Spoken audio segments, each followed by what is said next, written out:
الا یبلو جو ہے عربی زبان میں آتا ہے آزمانا. خلق الموت والحیات لیبلوکم ایکم احسن عملا. یہی معنی ابتلا کے بھی. ابتلا یبتلی آزمانا. ابلا یبلی جو آتا ہے باب افعال سے، اس میں آتا ہے کسی کو کسی تکلیف میں ڈال کر اس کو نکھارنا، کہ اس کا جوہر نکھر جائے، اس کے اندر جو خیر ہے وہ اور چمک جائے، لوگوں کو بھی معلوم ہو جائے کہ یہ شخص اس مقام کا اہل ہے، اس کے اندر یہ صلاحیت ہے، اس میں یہ قوت موجود ہے.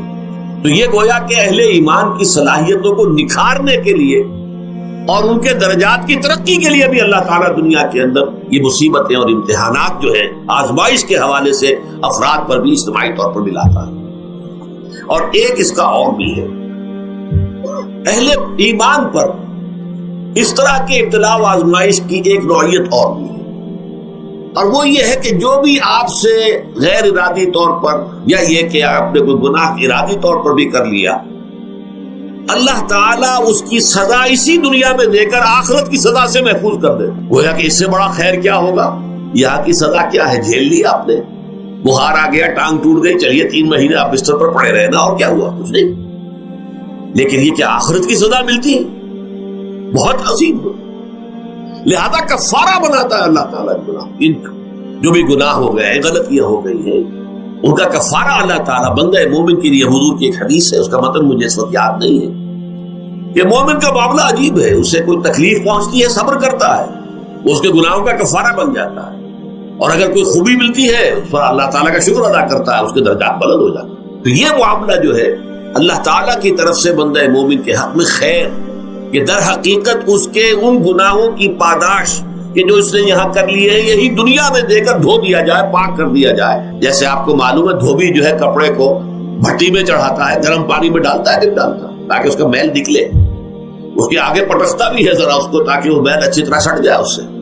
اسی طرح اگر دنیا میں ہمارے میل چھٹ جائیں، دنیا میں اگر ہمارے گناہ دھل جائیں، تو یہ بڑے نفع کا سودا ہے، بڑے نفع کا سودا ہے، بڑے نفع کا سودا ہے.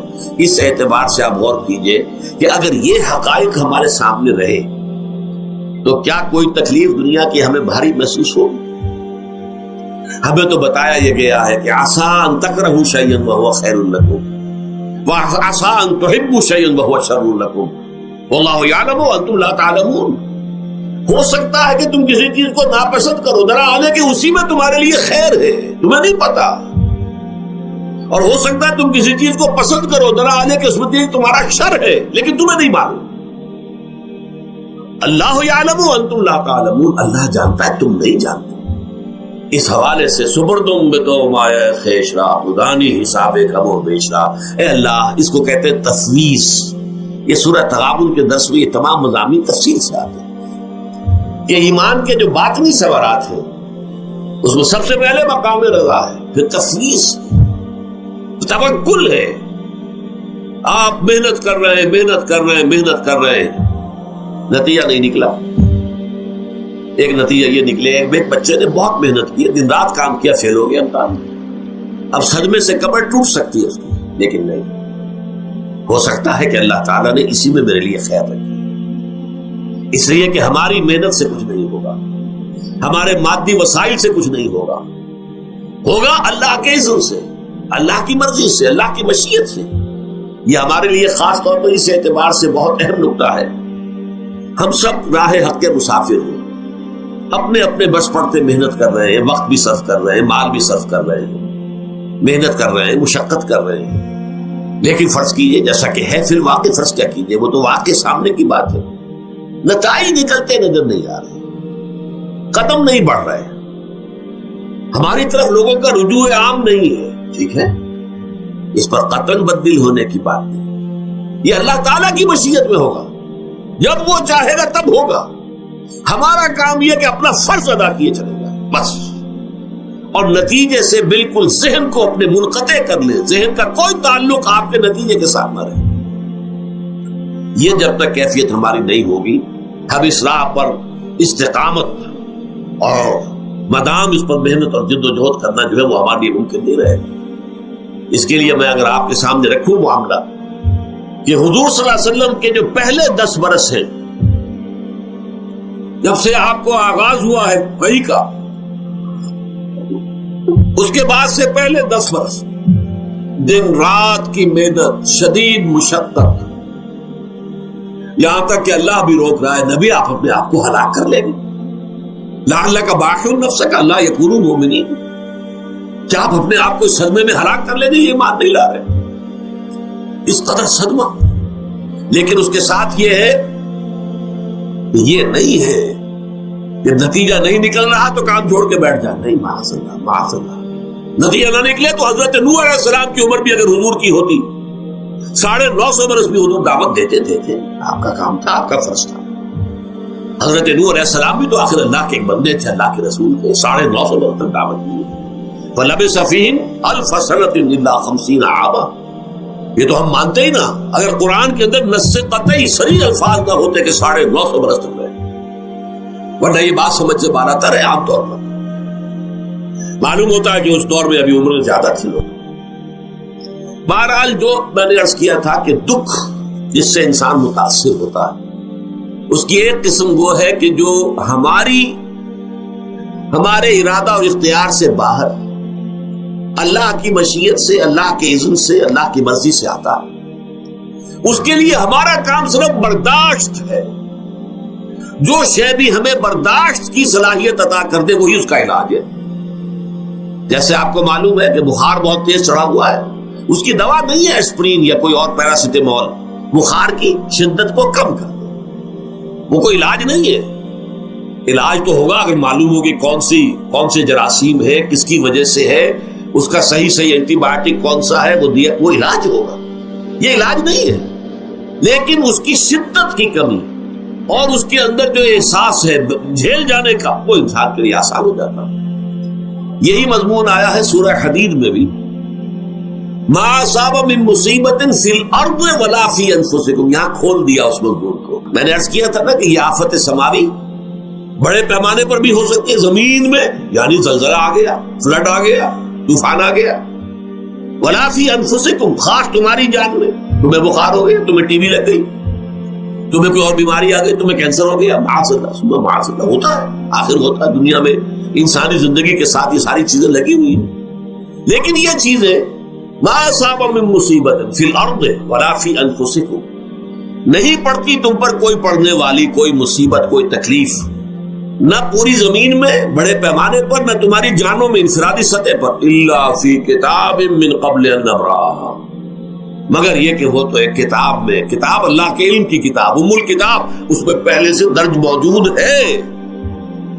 یہ الٹ اپ نہیں ہو گیا، یہ اچانک نہیں ہو گیا۔ آپ اچانک سمجھتے ہیں کہ صاحب میں تو جا رہا تھا، اچانک ٹرک نے آ کے مجھے دھکا مار دیا۔ اچانک کوئی شے یہاں نہیں ہوتی، اس کائنات میں پتہ تک نہیں ہلتا جب تک کہ اس نے رب نہ ہو۔ اچانک کا کیا سوال؟ در حقیقت جو ہوتا ہے وہ اللہ تعالیٰ کے علم میں پہلے سے ہے، علم کامل، ما کان وما یکون، جو کچھ ہوا ہے، جو کچھ ہوگا، مستقبل، ماضی، کل کا کل، آنے واحد میں اللہ کے علم میں موجود ہے۔ لہذا یہاں اچانک کچھ نہیں ہوتا، جو بھی آیا ہے اللہ کے علم سے آیا، اور یہ پہلے سے اللہ کے علم کے اندر موجود تھا، لکھا ہوا تھا، الا فی کتاب من قبل ان نبرأھا ان ذلک علی اللہ یسیر۔ یہ تمہیں تو مشکل نظر آئے گا لیکن اللہ پر بڑا آسان ہے، اللہ کا علم کامل، ما کانا ما یکون کو آدھی ہے، لیکن لا تاسوا علی ما فاتکم، تاکہ تم افسوس نہ کیا کرو ان چیزوں پر جو تم سے چھوٹ جائیں، جاتی رہے، چھن جائیں۔ کوئی موقع تھا ہاتھ سے نکل گیا، کوئی دولت تھی اس پر ڈاکہ پڑ گیا، کوئی اور مصیبت ہے وہ آ گئی، کوئی عزیز فوت ہو گیا، اکلوتا بیٹا تھا فوت ہو گیا، وغیرہ وغیرہ۔ ما فاتکم، فات سے ہی فوتیدگی ہے نا، جو شے بھی نکل جائے، چلی جائے، ہاتھ سے جاتی رہے، چاہے وہ کوئی آپ کا عزیز تھا جو فوت ہو گیا تو آپ کے ہاتھ سے نکل گیا، یا کوئی مال تھا جو آپ کے قبضے سے نکل گیا، ڈاکہ پڑ گیا، چوری ہو گئی، نقصان ہو گیا کاروبار میں بہت بڑا، اس پر افسوس نہ کیا کرو۔ اگر افسوس کرو گے تو اس کا مطلب کیا ہوگا کہ تمہیں اللہ پر اعتماد نہیں ہے، یا تم سمجھتے ہو کہ اللہ کے سوا بھی کوئی ہے جو یہ کام کر سکتا۔ کائنات میں تو ایک ہی کی مرضی چلتی ہے، وہ ہے اللہ۔ لہذا اگرچہ وہ کسی کے ذریعے سے تکلیف آپ کو پہنچی ہے، کسی نے آپ کو پتھر مارا ہے، وہ پتھر ہو سکتا ہے آپ کو نہ لگتا، لگ گیا ہے تو اللہ کے فیصلے سے لگا ہے، اس کا باپ بھی نہیں پتھر مار سکتا آپ کو اگر اللہ کا اذن نہ ہو. لہذا آپ پتھر مارنے والے کو بھی مجرم سمجھیے، ٹھیک ہے، اس سے بھی قصاص لینے کا آپ کو حق ہے، لیکن یہ جان لیجیے کہ جو آیا ہے پتھر وہ اذن رب سے آیا. اب ظاہر بات ہے کہ اگر یہ کیفیت ہوگی تو غصہ اتنا نہیں ہوگا اس شخص پر کہ جس نے یہ کام کیا ہے، بلکہ ہو سکتا ہے آدمی مسکرا کے رہ جائے. جیسے کہ وہ میں واقعہ سناتا رہا ہوں اپنے دروس میں کہ ایک درویش میرے ساتھ بھی جا رہا تھا، جو رب کرے سو ہو، جو رب کرے سو ہو، جو رب کرے سو ہو. کسی شخص نے پتھر اٹھا کر دے مارا، اس کے سر پہ لگ گیا کہ اس نے پیچھے پلٹ کر دیکھا کس نے مارا. اس نے کہا مجھے کیا دیکھتے ہو، جو رب کرے سو ہو، یہ تو رب کے مارے. اس نے کہا مجھے تو یہ پتھر رب کے مارے ہی لگا ہے، لیکن میں دیکھ یہ رہا تھا بیچ میں کس کا منہ کالا ہو گیا، اپنے لیے کس نے ایک گناہ کما لیا، اپنے لیے کس نے ایک مصیبت جو ہے وہ مول لے لی، وہ بیچ میں تم آ گئے ہو. پتھر اللہ کی طرف سے آیا ہے، لیکن اس کا عذاب، اس کا وبال تم پر آ جائے.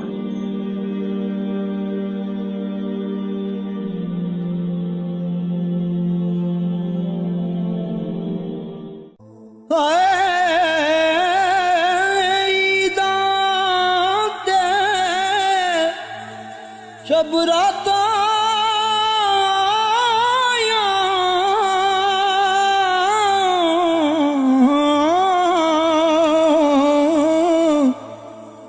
سب لوگ گران آئے،